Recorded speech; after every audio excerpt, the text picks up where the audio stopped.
لله الملك الودود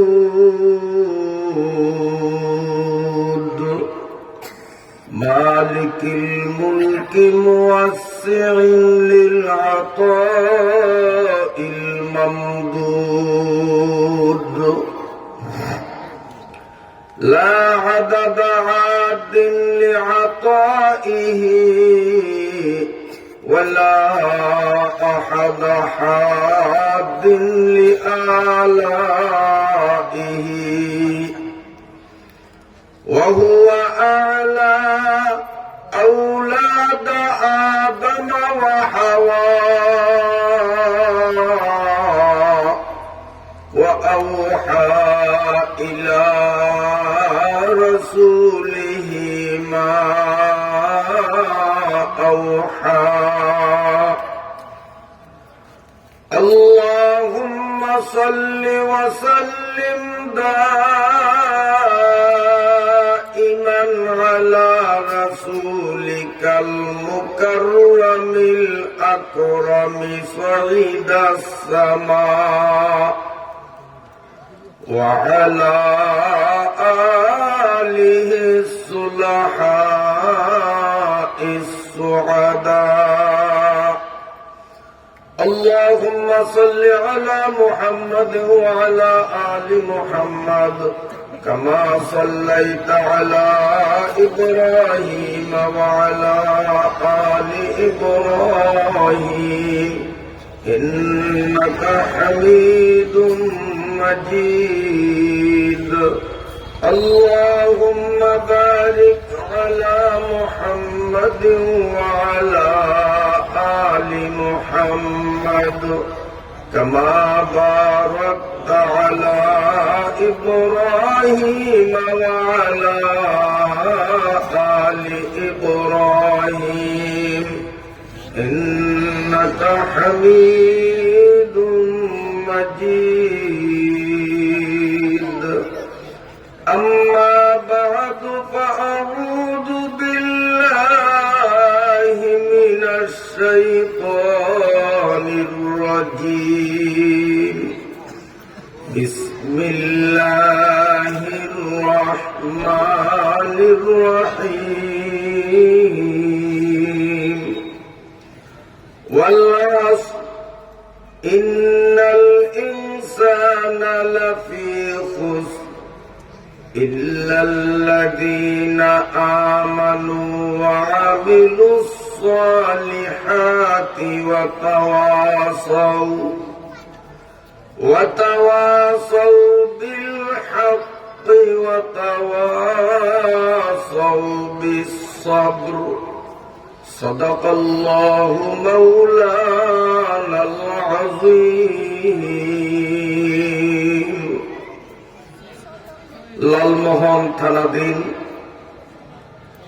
আলমবাজার দারুস সুন্নাহ জামে মসজিদের উদ্যোগে অত্র এলাকার সর্বজন ধর্মপ্রাণ মুসলমানদের সার্বিক সহযোগিতা ও অর্থায়নে মহিয়ান গরিয়ান দাতা দয়ালু আল্লাহ রাব্বুল আলামিনের অপরিসীম দয়া ও অনুকম্পার ফলশ্রুতিতে একটানা 2 দিন ব্যাপী 24তম বার্ষিক তাফসীরুল কোরআন মাহফিলের আজ শেষ দিনের সমাপনী পর্বের শ্রদ্ধাভাজন মহতারম সভাপতি উপস্থিত দ্বীপ জেলা ভোলার সকল উলামা ইকরামদের মাথার মুকুট একান্ত শ্রদ্ধাভাজন ব্যক্তিত্ব আজকের মাহফিলের মধ্যমণি জনাব পীর সাহেব হুজুর বাটামারা দামাত বারাকাতুহুমুল আলিয়া দিগার হযরত উলামা ইকরাম সম্মানিত মুরব্বিগণ আজকের কনকনে শীতকে উপেক্ষা করে কোরআনের মহাব্বতে অনুপ্রাণিত হয়ে অদূর সুদূর থেকে আগত আবাল বনিতা বৃদ্ধ শিশু কিশোর নির্বিশেষে সর্বস্তরের সম্মানিত সুধী মণ্ডলী দিনী ভাইয়েরা, পর্দার আড়ালে অবস্থানরত পরমা শ্রদ্ধেয়া অবলা সরলা সম্মানিতা আমার মায়েরা, বোনেরা ও মেয়েরা, আমি আপনাদের সামনে সংক্ষিপ্ত খুতবা ও দুরূদ শরীফ পাঠান্তে পবিত্র কুরআনুল কারীমের যে সূরাটি তিলাওয়াত করেছি, আমার ধারণা মতে অনেকের এই সূরাটি মুখস্থ রয়েছে। আল্লাহ রাব্বুল আলামিন যদি তৌফিক ইনায়েত করেন, আপনাদের ধৈর্যের বাঁধ যদি টিকে থাকে, স্বল্প পরিসরে সংক্ষিপ্তাকারে সূরাত আল আসরের শাব্দিক বাঙ্গানুবাদ তৎপ্রসঙ্গে ব্যাখ্যামূলক কিছু আলোচনা সুধী মণ্ডলীর খিদমতে উপস্থাপন করার দৃঢ় মনোনিবেশ করলাম ইনশাআল্লাহ তাআলা। আলোচনা আরম্ভের প্রারম্ভে সেই মহান রব্বে করিমের পাক দরবারে শুকরিয়া নিবেদন করছি, যিনি আমাদেরকে উইদাউট অ্যাপ্লিকেশন দাবি দাওয়া ব্যতিরেকে নিজেই আমাদের প্রতি দয়াদ্র ও অনুগ্রহশীল হয়ে আখিরি নবীর উম্মত তথা উম্মতে মুহাম্মদিয়ায় পরিগণিত করলেন।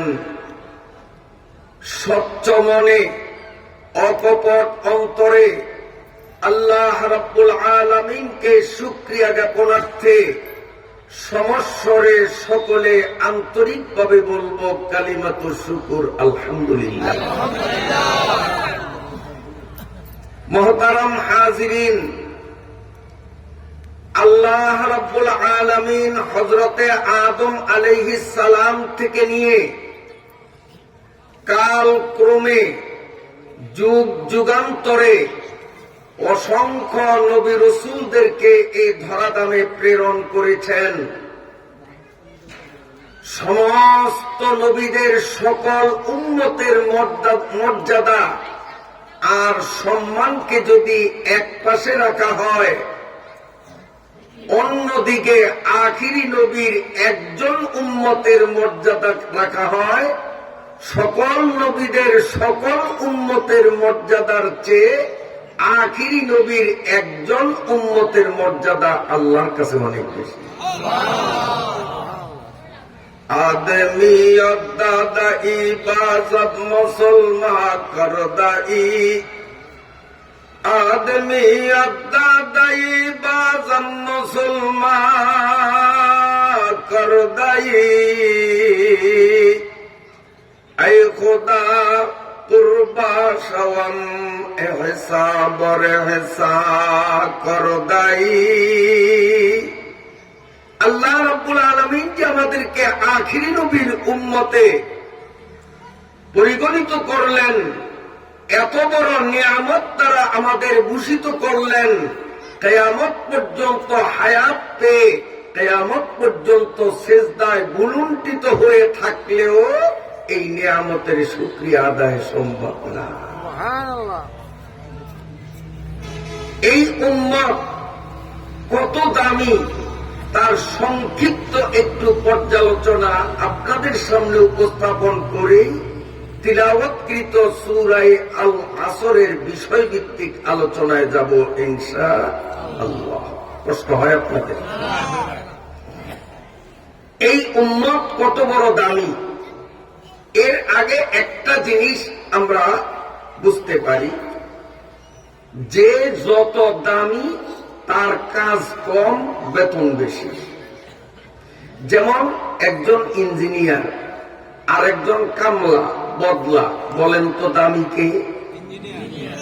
সরকারের কাছে বাংলাদেশ সরকারের কাছে ইঞ্জিনিয়ার বেশি দামি না? একজন লেবার সকাল 8টা থেকে নিয়ে বিকেল 5টা পর্যন্ত হাড় ভাঙ্গা পরিশ্রম করে মাটির বোঝা মাথায় বহন করে অনেক দূর নিয়ে নিক্ষেপ করে, কি পরিশ্রম।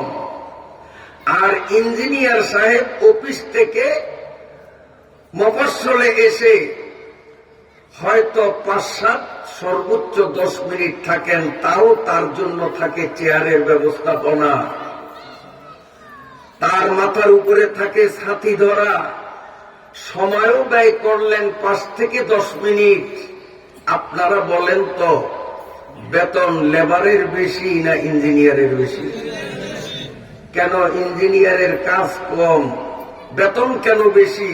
লেবারের কাজ বেশি, বেতন কেন কম? যেহেতু গণপ্রজাতন্ত্রী বাংলাদেশ সরকারের চোখে হাজার নয় লক্ষ লক্ষ লেবারের তুলনায় একজন অফিসারের দাম বেশি না কম? আমার ভাইরা বাবাজিরা, আদম আলাইহিস সালাম থেকে নিয়ে ঈসা আলাইহিস সালাম পর্যন্ত যতজন নবী রাসূল দুনিয়ায় আগমন করেছেন, সকল নবীদের উম্মতরা আমাদের তুলনায় হলো যেন লেবার তুল্য, আর তাদের সামনে আখিরি নবীর উম্মত আমি আপনি হলাম যেন অফিসার। আমার আল্লাহ আমাদেরকে আখিরি নবীর উম্মত বানিয়ে কতটা দামি বানালেন। আমাদের কাজ কম, বেতন বেশি। সামান্য সামান্য কাজ করব, আল্লাহ রাব্বুল আলামিন আমাদেরকে মোটা অঙ্কের বেতন দেবেন। বলবো?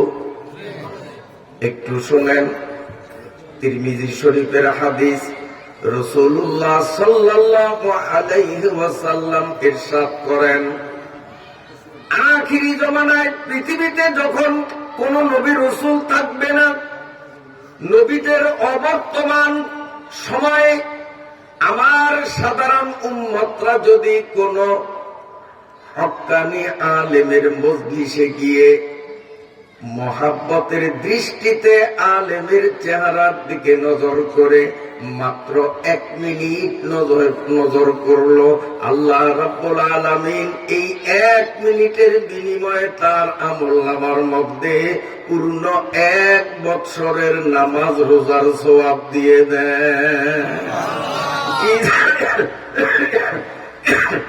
ইসাআদাতু বুজুরে বাজুয়ে নিস, তানা বখশাদু খুদায়ে বখশিন্দা। বাটামারা জনাব আলা হযরত পীর সাহেব দামাত বারাকাতুহু ভোলার সকল আলেমদের ঐক্যমতে তিনি একজন হক্কানি আলেম। আপনারা কি বলেন? আলিমরা ইলমের মাপকাঠিতে সকলে এক প্ল্যাটফর্মে যে বাটামারার পীর সাহেব হুজুর একজন হক্কানি বুজুর্গ আলেম, এতে কোনো সন্দেহ নেই। আমাদের দেশে অনেক পীর আছেন, তারও হক্কানি, কিন্তু এলেম নাই। বংশানুক্রমে পীর হইছেন, বাপদাদা পীর ছিল, সেই হিসাবে খেলাফত পেয়ে পীর। কিন্তু বাটামারার পীর সাহেব শুধু খেলাফতপ্রাপ্ত পীর নন, তিনি মদিনা ইউনিভার্সিটিতে লেখাপড়া করে সেখানে ভালো রেজাল্ট করে আমাদের বাংলাদেশকে বিশ্ব মানচিত্রে তিনি উন্নত করেছে। একজন বিজ্ঞ, কোরআন হাদিসের বিজ্ঞ আলেম, বিজ্ঞ পণ্ডিত, এই বুজুর্গ আলেম আমাদের মাঝে রয়েছেন। ইনশাআল্লাহ কিছুক্ষণের মধ্যেই হযরত আমাদের সভা মঞ্চকে অলঙ্কৃত করবেন। এই আল্লাহর ওলির মুখের দিকে ময়দানে যারা আসলাম নজর করব, প্রতি মিনিটে মিনিটে আল্লাহ আমাকে আপনাকে 1 বৎসরের ইবাদতের সওয়াব দিয়ে দিবে। অনেকে আলমবাজারের দোকানে বসে বসে বয়ান শুনতেছেন, ময়দানে আসলো না, আল্লাহর ওলির চেহারা দেখলো না। একদিনের নফল ইবাদতের সওয়াব তাদের হবে এমন কোন গ্যারান্টি পাওয়া যায় না। আর ময়দানে যারা আসলাম মিনিটে মিনিটে 1 বছর নফল ইবাদতের সওয়াব। আলহামদুলিল্লাহ, খুশি হবে না? এই উম্মতের কাম কম, বেতন বেশি। আরেকটু উদাহরণ দেব, বিরক্ত হবেন না তো? আল্লাহ আমাদেরকে দিন রাত 24 ঘন্টা সময়ের মধ্যে কয় বেলা নামাজ ফরজ করেছে? 5 বেলা। ফজর, যোহর, আসর, মাগরিব, এশা ও হুজুরে কলবসে 5 আদা। 5 বেলা নামাজ ফরজ করেছেন। এই ফরজ নামাজগুলো যদি আমরা বাড়িতে পড়ি, কোন ওজর নাই, মসজিদে গেলে যেতে পারতাম, কিন্তু আমি অলস হয়ে মসজিদে গেলাম না, ঘরেই পড়লাম। 1 রাকাতে 1 রাকাত পাবো। আবার ঘরে যদি সদস্যদের নিয়ে জমাত করে নামাজ পড়ি, 1 রাকাত পড়ব, আল্লাহ আমাকে 27 রাকাতের সওয়াব দিবেন। একটু কষ্ট করে ওই নামাজটা যদি আল্লাহর ঘর জামে মসজিদে এসে পড়তাম 1 রাকাত, খাতায় আল্লাহ রাব্বুল আলামিন দিতেন আমাকে 500 রাকাত। যেই ব্যক্তি ফজরের নামাজ জুমা মসজিদে এসে আদায় করবেন, ইমামের পিছনে আদায় করবেন মাত্র 2 রাকাত, কিন্তু আপনার খাতায় আল্লাহর ফেরেশতারা লিখবেন 1000 রাকাত। বাড়িতে পড়লে 2 রাকাত পড়বো, 2 রাকাত পাবো। মসজিদে এসে পড়লে একটু কাজ কম, বেতন বেশি। একটু মসজিদে এসে পড়লাম, 1 রাকাতে কত রাকাত? 500। 1 রাকাতে 500। তো ফজরের নামাজ কয় রাকাত? 2 রাকাত। তো 500 প্লাস 500 কত? 1000। মাগরিবের নামাজ মসজিদে গিয়ে পড়লাম, ইমামের পিছনে কেবল 3 রাকাত পড়লাম, কিন্তু আল্লাহর ফেরেশতারা আমার আমলনামায় লিখবেন 1500 রাকাত নামাজের সওয়াব। এশার নামাজ, যোহরের নামাজ, আসরের নামাজ, এই 3 ওয়াক্তের নামাজ যদি জামে মসজিদে এসে পড়ি, পড়ব তো 4 রাকাত, খাতায় লেখা হবে 2000 রাকাত। সুবহানাল্লাহ, সুবহানাল্লাহ। কাম কম, বেতন বেশি। কাম হলে একটু কষ্ট স্বীকার করিয়া মসজিদে আসা। রাসূলুল্লাহ সাল্লাল্লাহু আলাইহি ওয়াসাল্লাম বলেন, উম্মতরে, আমার উম্মত হওয়াতে তোমরা কত বড় ভাগ্যবান, কত বড় কপাল প্রসন্ন। লক্ষ্য করে শোনো রে উম্মত, তুমি 5 বেলা নামাজ মসজিদে গিয়েই পড়বা, নিয়ত সঠিক করেছ। তুমি যদি নিজের স্থান থেকে নামাজের উদ্দেশ্যে মসজিদ অভিমুখে রওনা দেওয়ার আগে স্থান থেকেই যদি ওযুটা করে ওযুর হালতে মসজিদে রওনা দাও। যিনি বাজার থেকে মসজিদে আসবেন, জগ বা বদনা ভরে দোকানে পানি রাখবেন, দোকানের পাশে রাস্তার সাইডে বসে যদি ওযুটা করেন, ওযু অবস্থায় মসজিদে আসেন। বাড়ি থেকে যারা আসবেন, বাড়ির থেকে ওযু করে মসজিদের দিকে আসেন।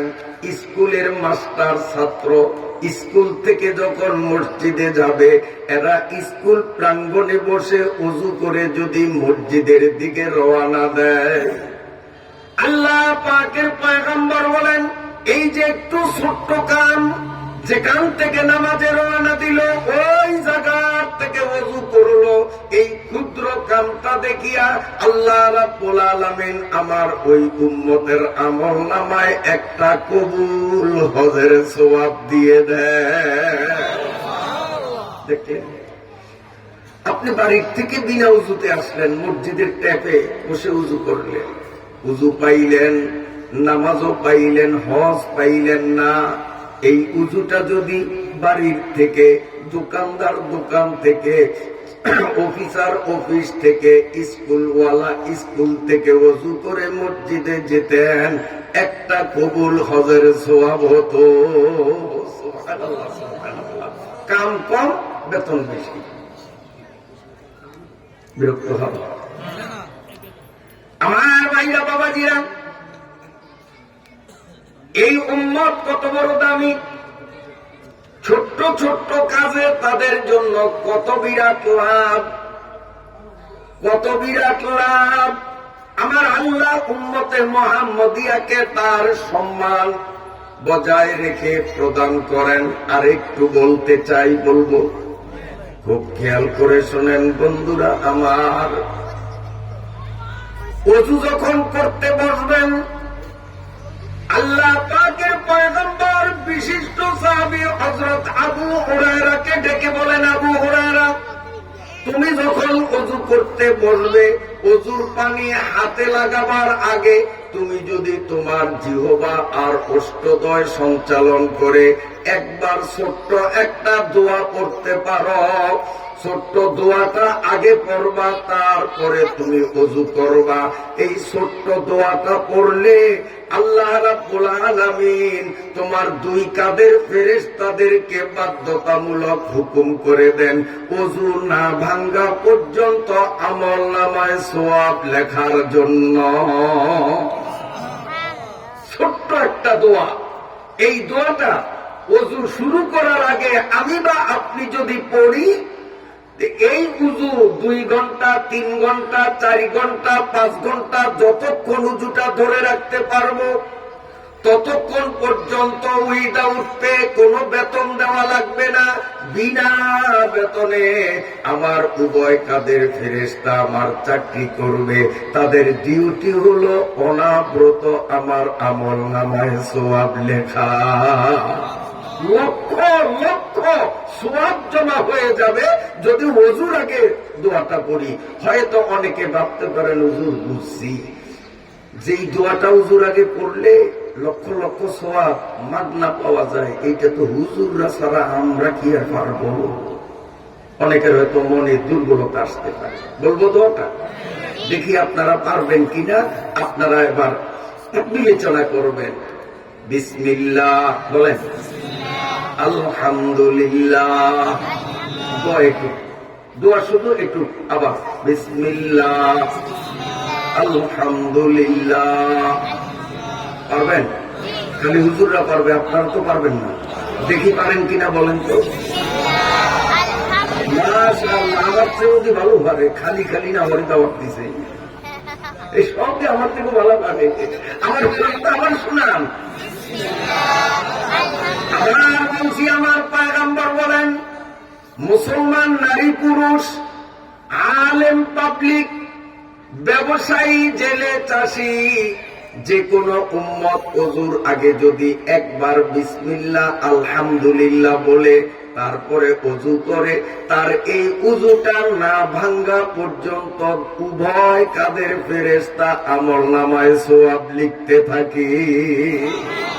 সুবহানাল্লাহ, সুবহানাল্লাহ। দেখলেন, আখিরি নবীর উম্মতের কাম কম, বেতন বেশি। বন্ধুরা আমার, রাসূলুল্লাহ সাল্লাল্লাহু আলাইহি ওয়াসাল্লাম বলেন, উম্মতরে তোমরা কত বড় দামি, কত বড় দামি।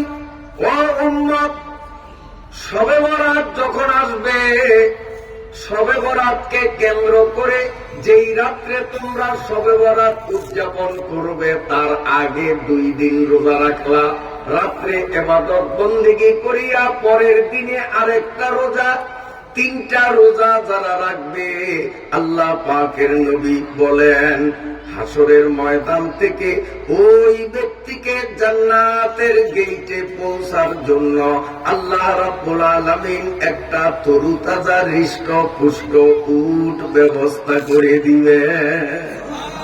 উটের পিঠে চেপে বসে আমরা হাসরের ময়দান থেকে জান্নাতের গেট পর্যন্ত যাব, যদি আমরা এত বড় ফজিলতটা লাভ করতে পারবো যদি আমরা কয়টা রোজা রাখি?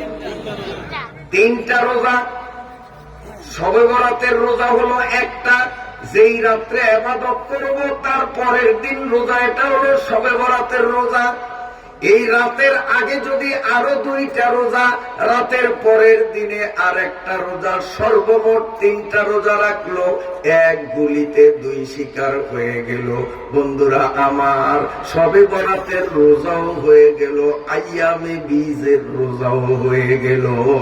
যেই ব্যক্তি শবে বরাতের রোজার আইয়ামে বীজের রোজারে মিলাইয়া মোট আগেও পরে 3টা রোজা রাখবে। আবারও বলছি, হাসরের ময়দান থেকে জান্নাতের গেট পর্যন্ত তাকে সম্বর্ধনা দিয়ে এগিয়ে নেওয়ার জন্য আল্লাহ রাব্বুল আলামিন বেহেশতের একটা উট পাঠাইয়া দিবি।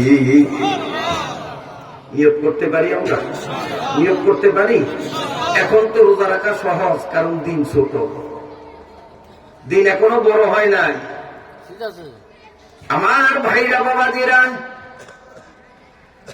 রাসূলুল্লাহ সাল্লাল্লাহু আলাইহি ওয়াসাল্লাম কবরস্থানের মধ্যে রাত্রে একা একা কান্না করতেছে। হযরতে আয়েশা সিদ্দিকা রাদিয়াল্লাহু তাআলা আনহা নবীজিকে বিছনায় না পেয়ে এদিক সেদিক খুঁজতে লাগলেন।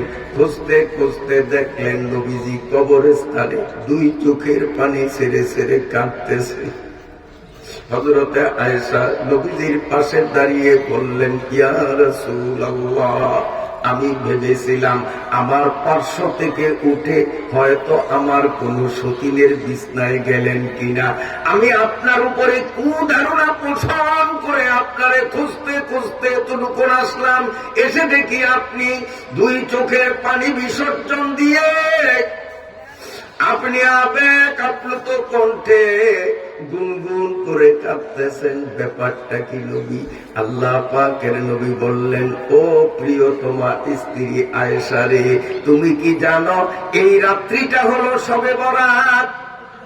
এই রাত আমার উম্মতের আল্লাহ স্পেশাল দান করেছেন। আমার পূর্বে যত নবী রাসূল এসেছেন, কোন নবীর উম্মতের এই রাত্রে আল্লাহ দান করেন নাই। শুধুমাত্র এককভাবে আমার উম্মতের জন্য দান করলেন।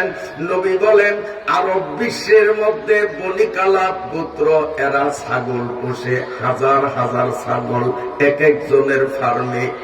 নবী বলেন, এই পুরা বনি কালাব গোত্রের লক্ষ লক্ষ ছাগল গুলোরে এক জায়গায় আনিয়া প্রতিটি ছাগলের পশম যদি গণনা করো, লক্ষ লক্ষ ছাগলের পশমের সংখ্যা যত হবে, এই শবে বরাতে এর চেয়েও বেশি সংখ্যক আমার গুনাহগার উম্মতের আল্লাহ মাফ করে দেয়।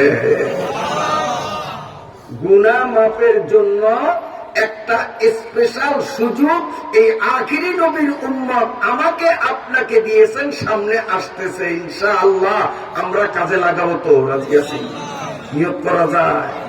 তবে মনে রাখতে হবে, যেই সমস্ত কুলাঙ্গার সন্তান, যুবকরা ভালো করে শোনো, যে সমস্ত কুলাঙ্গার সন্তান মা বাবার সাথে খারাপ আচরণ করে, আপনাদের দেশে এমন অসভ্য প্রলোভন নাই। শুধু ইঙ্গিত দিলাম, সবিস্তার আলোচনা করা যাবে না, কারণ কৃষ্ণ হুজুর আবার আলোচনা করবেন, দোয়া পরিচালনা করবেন। এজন্য অনেক কথাই আমাকে এড়িয়ে যেতে হবে।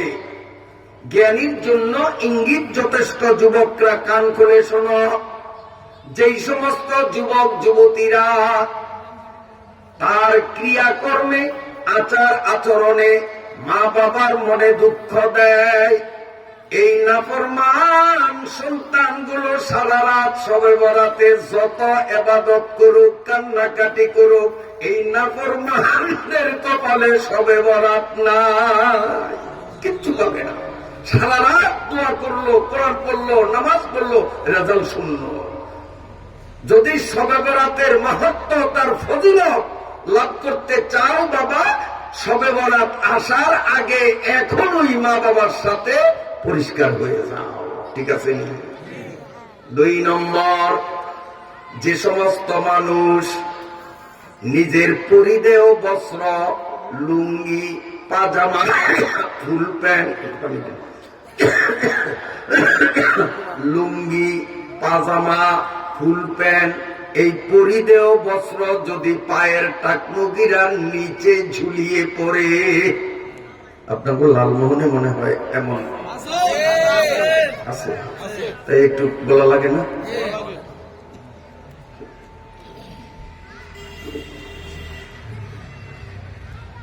বুঝে না যে এইটাও বুঝে না,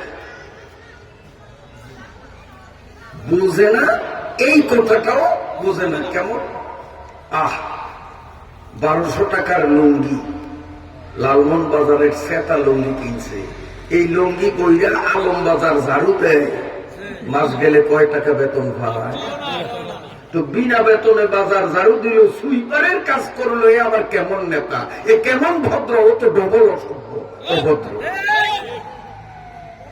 আল্লাহর পয়গম্বর বলেন, পরিধেয় বস্ত্র, লুঙ্গি, পাজামা, ফুলপেন যাই পরে, এগুলো টাকনুগিরার নিচে ফ্যাশন দেখাইয়া পরার প্রবণতা যাদের মধ্যে আছে, এই কুকর্ম থেকে তওবা করিয়া তারপরে শবে বরাত পালন করবে, নইলে তার কপালেও শবে বরাত না। তওবা যদি না করে সে সারা রাত ইবাদত বন্দেগী করবে, শবে বরাতের কিচ্ছু পাবে না। মাঝখানে একটা কথা বলি, আমি যে পানি পান করছি আপনারা দেখছেন না, আবার মুখ লাগাবেন না। মুখ লাগাইলে তো পেট ব্যথা করবে, তাই তো বাস বন্ধ হয়েছে, মুখ লাগে পেট। শোনেন, আমি যে খাইছি আপনারা দেখছেন তো, এখানেও আখিরি নবীর উম্মত হিসাবে আমার আপনার জন্য কি রয়েছে একটু শোনেন। আল্লাহ পাকের পয়গম্বর বলেন, উম্মত তোমরা কত বড় দামি, কাম কম বেতন বেশি। সুবহানাল্লাহ। যখন পানির পিপাসা লাগে, বিসমিল্লাহ বলিয়া গ্লাসটা হাতে নিবে, 3 চুমুকে পানি পান করবে, 1 চুমুকে নয়। 3 চুমুকে পানি পান করিয়া গ্লাসটা যখন রেখে দিবে, তখন বলবে আলহামদুলিল্লাহ। শুরুতে, মাঝখানে 3 চুমুক, মাঝখানে 3 চুমুক, শেষে আলহামদুলিল্লাহ।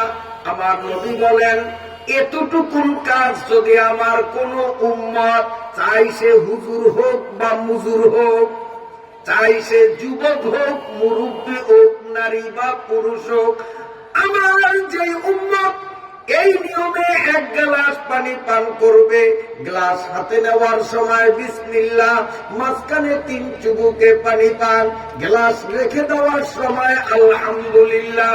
আমার নবী বলেন, উম্মত রে, এই পানিটা যতক্ষণ তোমার পেটের মধ্যে বিদ্যমান থাকবে, এই পানি তোমার পেটে বসে বসে মাওলার জিকিরে মগ্ন থাকবে। পানির কোন আমল নামা নাই, এই পানি অসংখ্যবার আমার পেটের মধ্যে বসে জিকির করবে, আর এই জিকিরের সব সওয়াব গুলো আমার আমল নামাতে যোগ্য হবে।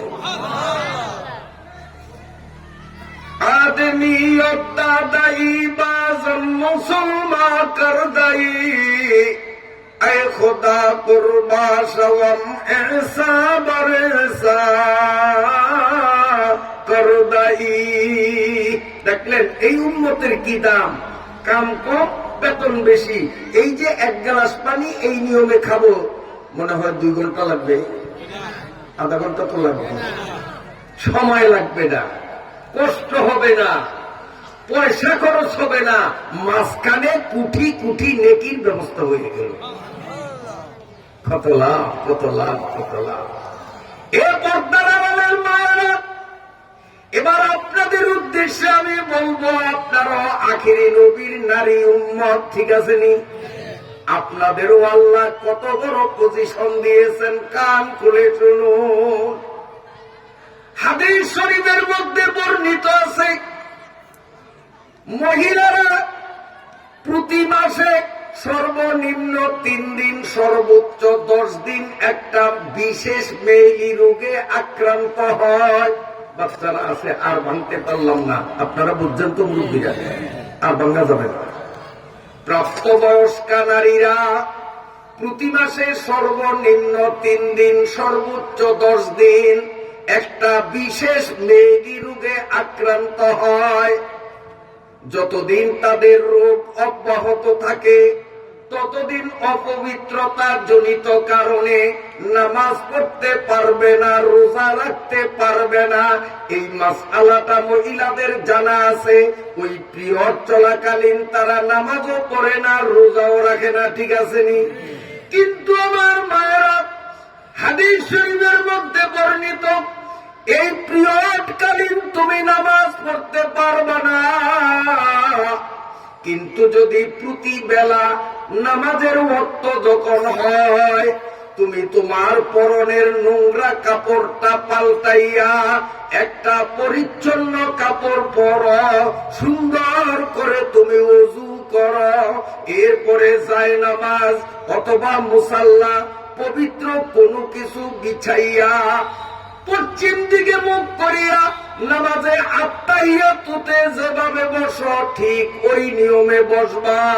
বসার পরে ঘন্টা লাগবে না, আধা ঘন্টা লাগবে না, 20-15 মিনিট লাগবে না, মাত্র 1.5 থেকে 2 মিনিট সময় যদি একটা দোয়া তুমি বারবার পড়ো, গোনাবাসি নাই, তুমি একটা দোয়া বারবার যদি পড়ো, 1.5-2 মিনিটের এই ক্ষুদ্র আমল দেখিয়া আল্লাহ রাব্বুল আলামিন ওই মহিলার আমল নামায় একটা কবুল হজের সওয়াব দেয়।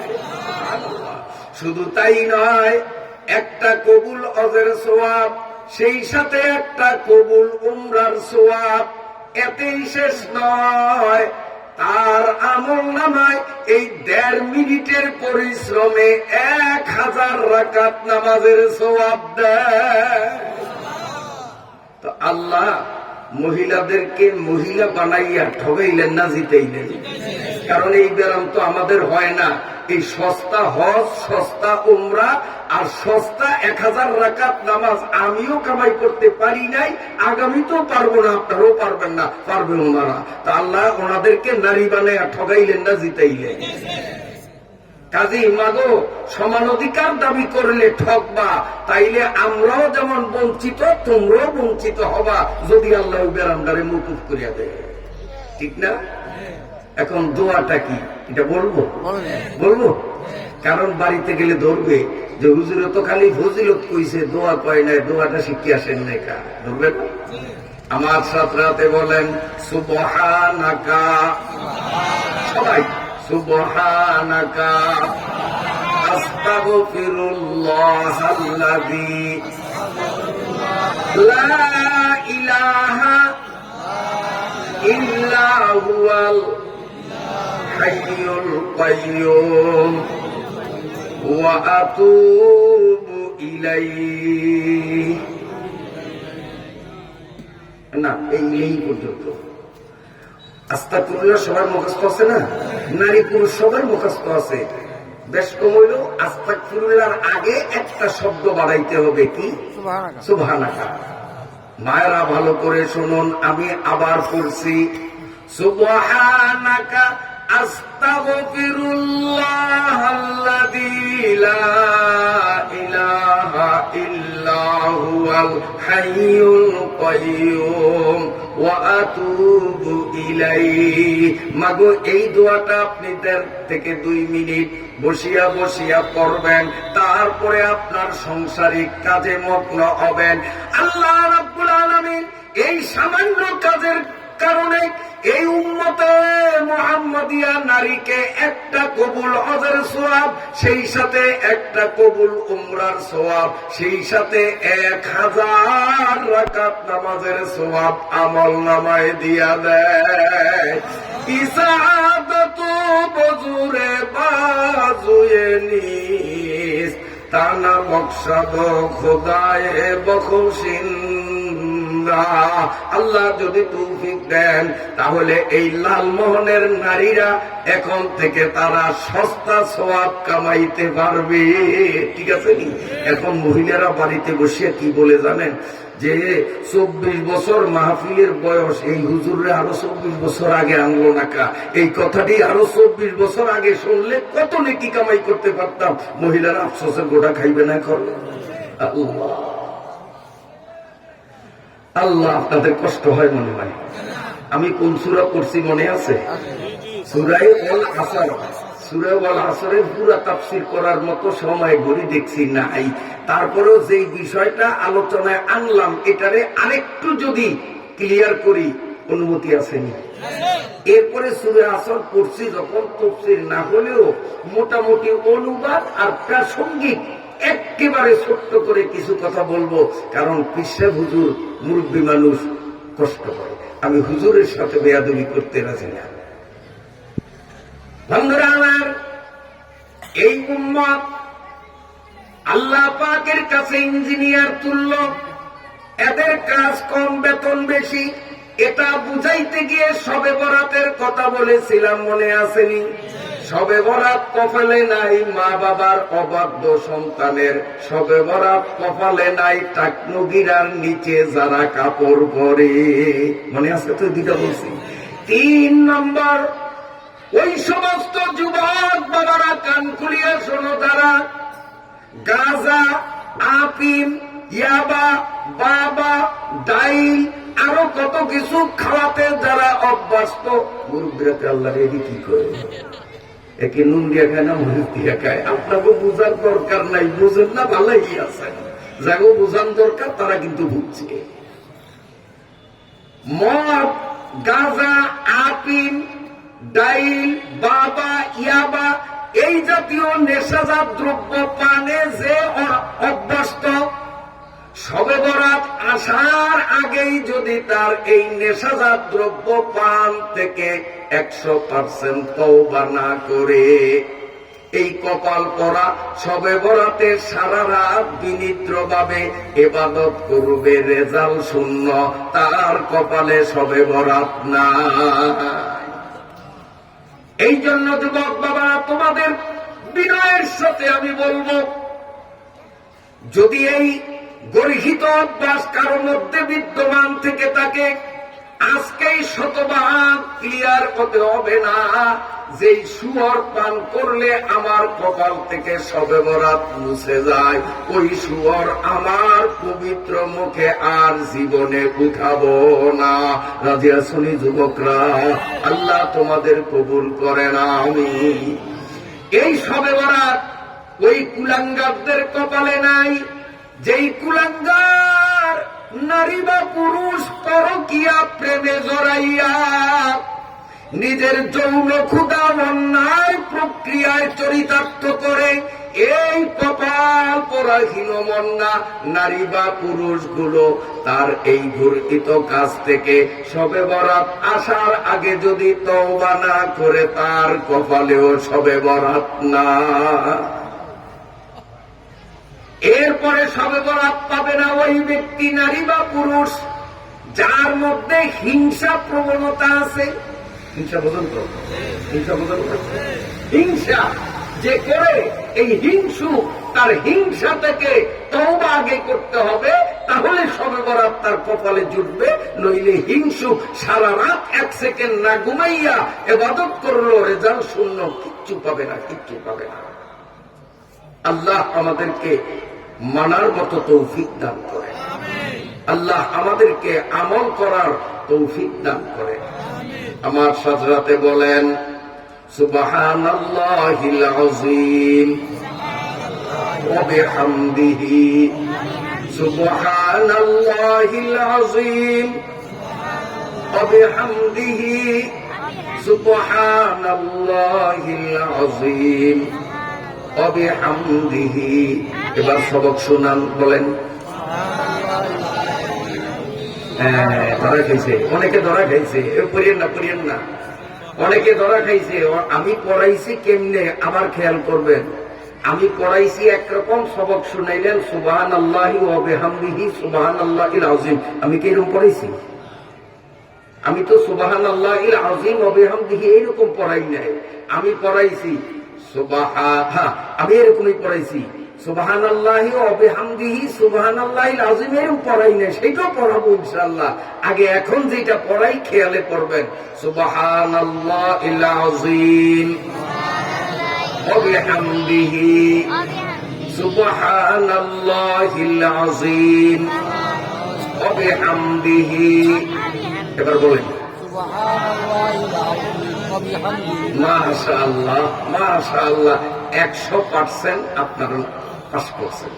সুবহানাল্লাহিল আযীম ওয়া বিহামদিহি। দোয়াটা কি বেশি লম্বা? খালি হুজুররা পারবে, আপনারা তো পারবেন না। ওই রিকশাওয়ালাও পারবে। সরো সরিয়া আলিফ বাতা জানে না, সেও পারবে কিনা দেখি, আপনারা শুনে দেখান পারবেন কিনা। জোরে জোরে বলেন সুবহানাল্লাহিল আযীম ওয়া বিহামদিহি। সুবহানাল্লাহিল আযীম। আল্লাহ পাকের নবী বলেন, উম্মত, আমার উম্মত হওয়াতে তোমরা এত বড় দামি, একবার যদি তোমার মুখে সুবহানাল্লাহিল আযীম ওয়া বিহামদিহি উচ্চারণ করো, সঙ্গে সঙ্গে আল্লাহ রাব্বুল আলামিন বেহেশতের মধ্যে তোমার জন্য একটা ফলন্ত খেজুর গাছ তৈরি করে দেয়। এই দোয়া যতবার পড়ছি আমি বলতে পারি নাই, ততটা খেজুর গাছ জান্নাতে হয়ে গেছে। বলবেন যে হুজুর কই, দেখি তো না। তা আমিও তো দেখি না। বলাতে আসার সময় আল্লাহ যদি আমারে এমন একটা ক্যামেরা দিয়ে পাঠাইতেন যে লালমনিয়াদেরকে খেজুর গাছ দেখাইবা, এই ক্যামেরা নিয়ে যাও, তো আমি আপনাদের দেখানোর আগে গাড়িতে বসে নিজেই ক্যামেরা দিয়ে খেজুর গাছ চাইতাম, আর এখন আপনাকে দেখাইতাম। ক্যামেরা তো আমার আল্লাহ আমারে দেয় নাই, আমি দেখি নাই, আপনাদের দেখাবো প্রত্যেকে। তবে আমার নবী যখন বলেছেন না দেখলেও 100% আমি নিশ্চিত আমার গাছ হয়েই গেছে।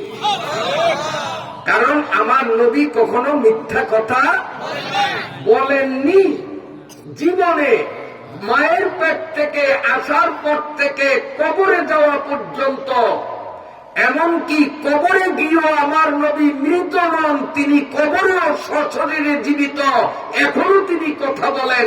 তিনি জন্ম থেকে নিয়ে এই মুহূর্ত পর্যন্ত আমার নবী কখনো মিথ্যা কথা বলে নাই। বিশ্বাস হয়নি? নবী যে কবরে কথা কয় আপনাদের বিশ্বাস হয়নি? তো একটু প্রাসঙ্গিক একটু শুনিয়ে দিই।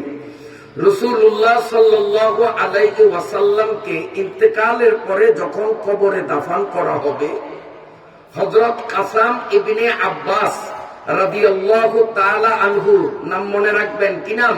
কাসাম ইবনে আব্বাস। আরবিতে 2 নক্তাওয়ালা কফ হা মিম, কাসাম।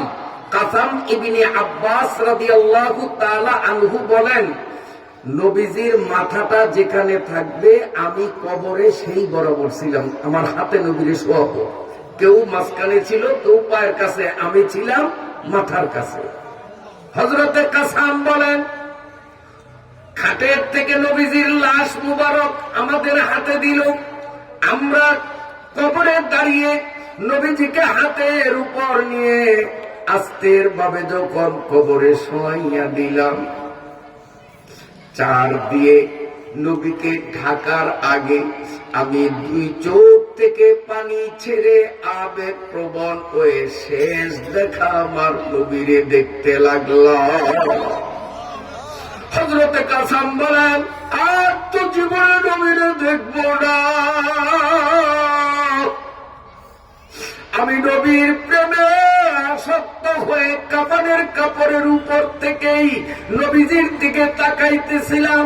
তার কারণ কোন মুসলমানের মৃত্যুর পরে জানাজা নামাজ হওয়ার আগ পর্যন্ত কাফনের কাপড় সরাইয়া লাশের মুখ দেখার অনুমতি আছে। জানাজা যখন হয়ে যাবে তারপরে আর মুখ দেখার অনুমতি শরীয়তে নাই। অথচ জানাজার পরেও শত মানুষের মুখ দেখানোর হিরিক আমাদের দেশে আছে, আছে না? না, জানাজার পরে আর লাশের মুখ দেখা যাবে না। দেখার সময় হলো জানাজার আগ মুহূর্ত পর্যন্ত।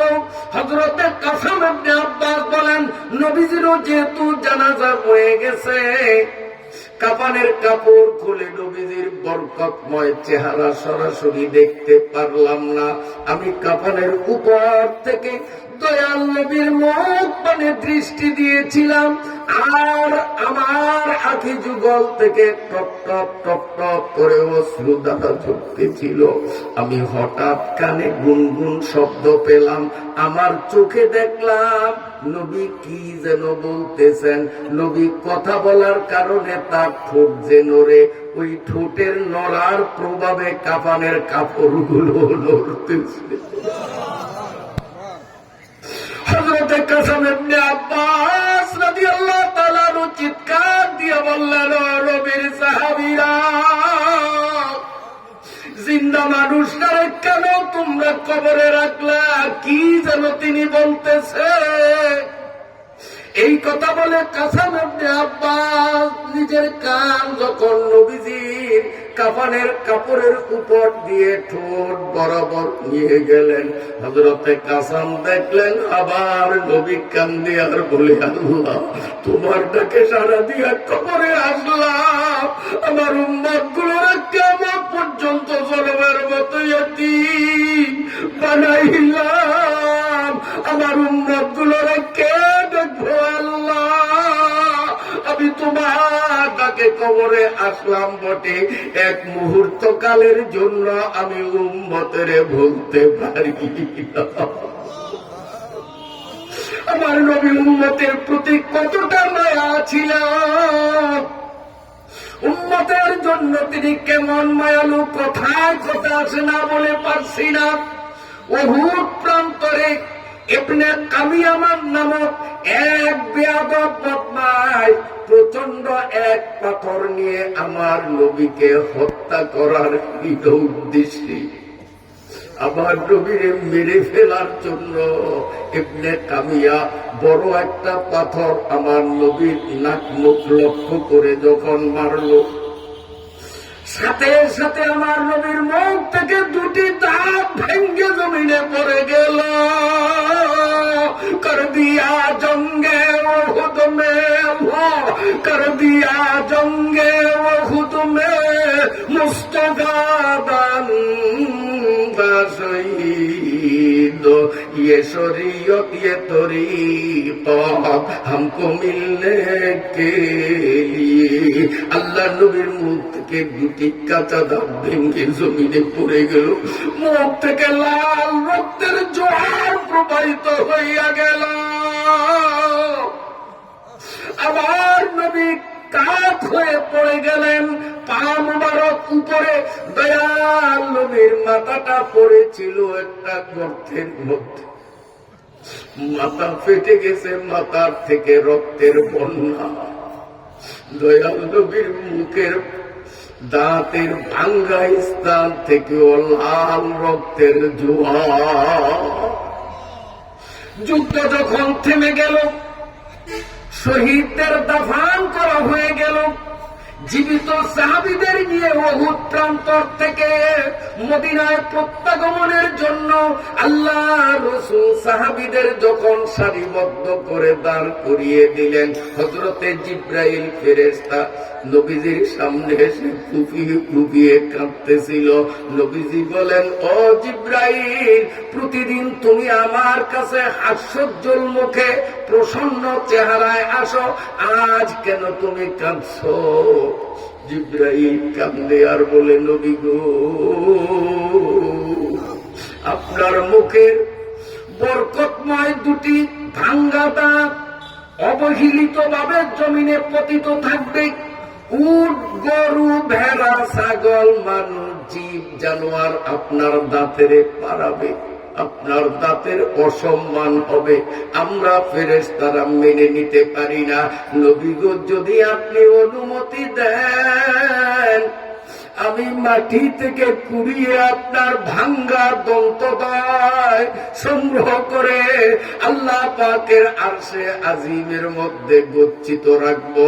আল্লাহর অসংখ্য ফেরেশতারা প্রতিদিন আপনার দাঁতের চারিপার্শ্ব দিয়ে তোয়াফ করে করে দাঁতের সম্মান দেখাবো।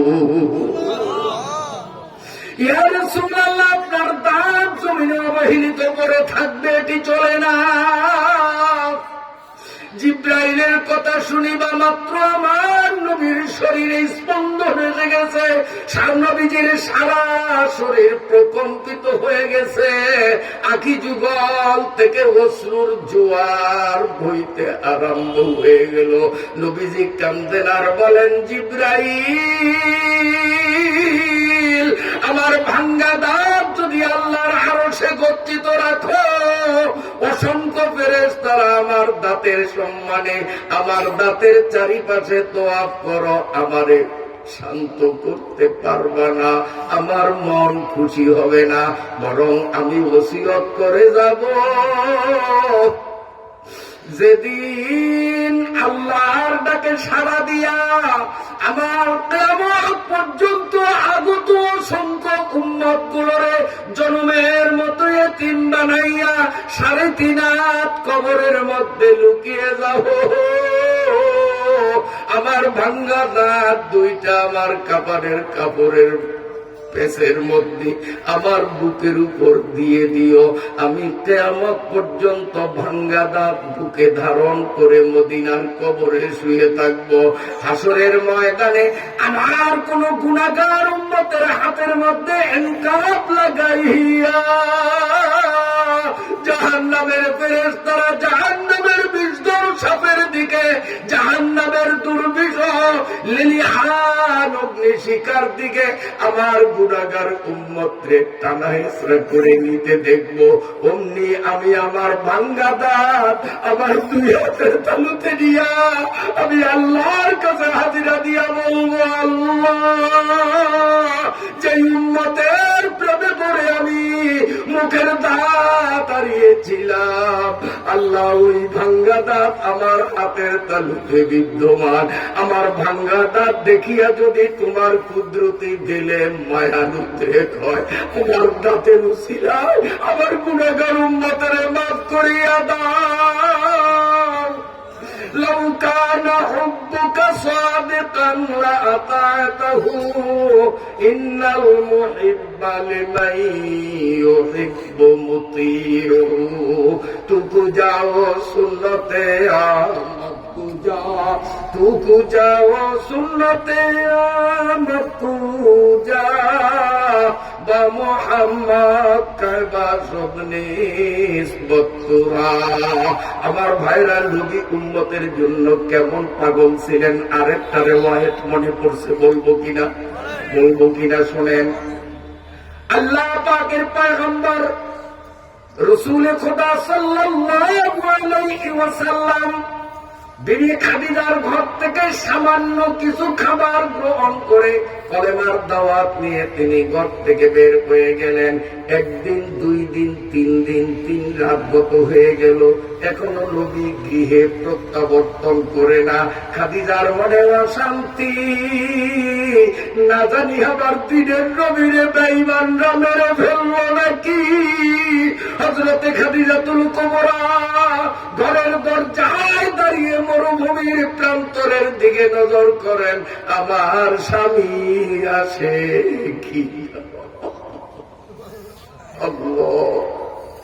3 দিন 3 রাত পর হযরতে খাদিজাতুল কুবরা রাদিয়াল্লাহু তাআলা আনহা দেখলেন ওই যে মরুভূমির মধ্যে খোলা মরু প্রান্তরের একটা লাশের মতো কি যেন দেখা যায়।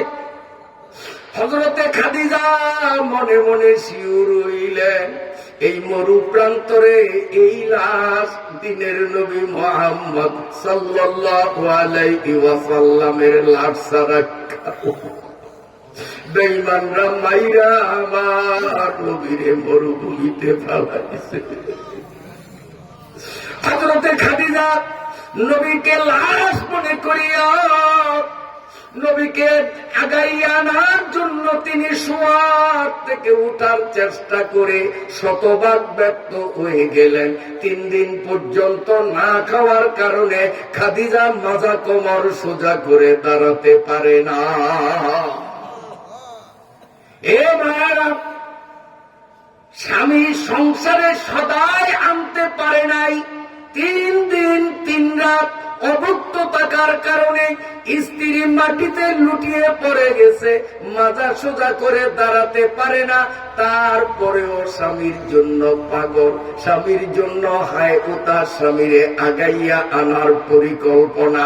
আর আমাদের দেশের স্ত্রীদের স্বামীরা মাথার ঘাম পায়ে ফেলে কত কষ্ট করে চাওয়া পাওয়ার চেয়েও বেশি দেয়, এরপরেও যদি কোনোদিন একটু কোনো জিনিসের শর্ট হয় পিছনের সব অনুদান ভুলিয়া যায়, ঠিক না বেঠি? হযরতে খাদিজাতুল কুবরা সুয়াদ থেকে উঠার চেষ্টা করলেন, নবীর লাশ এগিয়ে আনবেন, কিন্তু তিনিও অভুক্ত থাকার কারণে এতটা দুর্বল হয়ে গেলেন, মাজা সোজা করে দাঁড়াতে পারলেন না। পরিশেষে তিনি বুকটা জমিনের সঙ্গে লাগাইয়া, বুকটারে জমিনের সঙ্গে লাগাইয়া ছোট্ট বাচ্চাদের মতো হামাগুড়ি দিয়া ধাক্কা দিয়া দিয়া নবীজির দিকে আগা। আল্লাহর পয়গম্বর দূর থেকে দেখলেন আমার স্ত্রী খাদিজা শুইয়া গড়াগড়ি খাইয়া আসতেছে। নবীজিও কাফের বেঈমানদের নিষ্ঠুর অত্যাচারের শিকার, আবার 3 দিন 3 রাত অনাহারে থাকার কারণে মানব সুলভ স্বভাবের তাকিদে আমার নবীও শারীরিক ভাবে এতটাই ক্লান্ত শ্রান্ত অবসন্ন, আমার নবীও মাজা কোমর সোজা করে বসতেও পারে না। পরিশেষে দয়াল নবী তিনিও তার বুকটাকে মরুভূমিতে লাগাইয়া বুক গেছরাইয়া গেছরাইয়া খাদিজার দিকে আসে। খাদিজাও বুক গেছরাইয়া গেছরাইয়া নবীজির কাছে যায়। দুইজন যখন কাছাকাছি হইল, হযরতে খাদিজা বলেন, নবী গো, ক্ষুধার দুর্বিষহ আগুন আমার নারী বুড়ি জ্বালাইয়া দিছে, আমি ক্ষুধা সহ্য করতে পারি না। আল্লাহর নবী বলেন, খাদিজা আমারও তো একই অবস্থা, তোমার ঘর থেকে সামান্য যা খেয়েছি এরপরে আর কোনো কিছু মুখে দিতে পারি না। হযরতে খাদিজা বলেন, ইয়া রাসূলুল্লাহ, আমার বিশ্বাস আপনার কোন দোয়া আল্লাহ রাব্বুল আলামিন বৃথা ফিরাইয়া দিবেন না। আপনি আল্লাহর কাছে দোয়া করলে ব্যর্থ হবেন না। নবী গো, ক্ষুধার জ্বালা সইতে পারি না, একটু দয়া করে আল্লাহর কাছে দোয়া করুন। এই কঠিন পরিস্থিতিতে আল্লাহ যেন আপনার আমার জন্য সামান্যতম হলেও কিছু খাদ্যের ব্যবস্থা করে দেয়। আর ক্ষুধা সহ্য হয় না, একটু দোয়া করে, আপনি দোয়া করলেই ফয়সালা হবে। আল্লাহ নবী 2 চোখ থেকে গড় গড় করে পানি ছেড়ে দিলেন। আল্লাহর নবী খাদিজার মুখের দিকে তাকাইয়া অশ্রুসিক্ত নয়নে খাদিজার দিকে দৃষ্টিপাত করিয়া আমার নবী আবেগ আপ্লুত কণ্ঠে বলতে লাগলেন, খাদিজারি, তুমি সত্যি বলেছ, আমার কোন দোয়া আল্লাহর কাছে বিফলে যাবে না, 100% শিওর। তবে আমি তোমারে বলতেছি, আমার জীবনের সমস্ত দোয়াগুলো আমার কিয়ামত পর্যন্ত আগত এতিম উম্মত গুলোরে দান করিয়া দিলাম। এখন যদি ব্যক্তি স্বার্থের জন্য তোমার আমার জন্য আল্লাহর কাছে দোয়া করি, আমার উম্মতের ভাগ থেকে একটু হলেও কমে যাবে। না খাওয়ার কারণে মরব, তবু আমার উম্মতেরে আমি ঠকাইব না। লাউ কানা হুব্বুকা সাদিকান লাআতাতাহু ইন্নাল মুহিব্বা লিমান ইউহিব্বু মুতিউ। এই জন্য ভাইরা বাবাজিরা আমার, পড়েছিলাম সূরা আল আসর, কিন্তু গড়িতে সময় অনেক বেশি হয়ে গেছে। পীর সাহেব হুজুর কষ্ট পাচ্ছেন, এজন্য আমি আপনাদের কাছে প্রতিশ্রুতিবদ্ধ হলাম, আবার যদি কখনো আল্লাহ রাব্বুল আলামিন লালমোহনের ধারে কাছে কোনো সময় যদি আসার সুযোগ করে দেন, আমাকে সেদিন স্মরণ করিয়ে দিবেন। হুজুর আলমবাজার সূরা আল আসর বলবেন, বলেন নাই, আজকে সূরা আসরের তাফসীর শুনবো, একটু স্মরণ করিয়ে দিলে ইনশাআল্লাহ চেষ্টা করব। যদি বাটা মারার হুজুর না থাকতেন, সংক্ষিপ্ত আকারে হলেও সূরা আসরের কিছু তাফসীর হতো। এখন হওয়া মানে হুজুরের সাথে বেয়াদবি করা।